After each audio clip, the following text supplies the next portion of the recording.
Hello everyone, July 24, Saturday, and it's nighttime for me, nearly bedtime.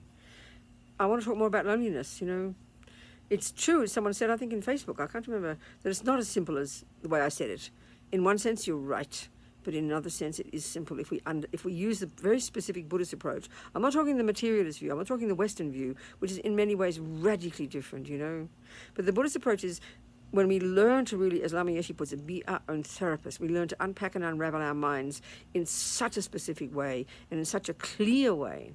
I mean, when, in the Western psychological model, we're so involved in what's going on outside, and we factor that in so much. But when you study the mind in Buddhism, you don't discuss what your mother did or what your father did or what the world is doing. You're learning to have this incredible skill to know the thoughts in your own mind, second by second by second.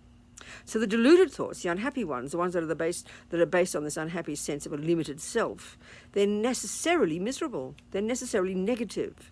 So most of us don't really unpack our minds. We're not very aware of what's happening. So because attachment, this deep assumption, is a deep assumption that we aren't enough, that we don't have enough. So if you think you're not enough, well, obviously you're going to be lonely if you haven't got people around you reflecting yourself back to yourself, being kind to you, giving you things, loving you, looking after you, smiling at you. Of course this is marvelous. We all need it. This is called friends.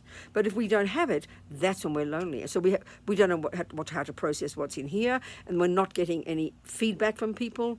I mean, somebody else, I think in Facebook, said, yes, she's sitting there taking care of her old partner who doesn't give her any respect, and she's utterly lonely. Yes, this is exactly our problem, because we don't know how to reinforce ourselves. We don't know how to be content within ourselves.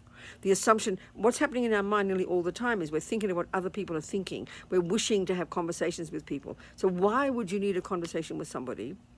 Because you can't appreciate what you're thinking yourself. You need someone else to verify your own thoughts. We don't value our thoughts until someone else hears them.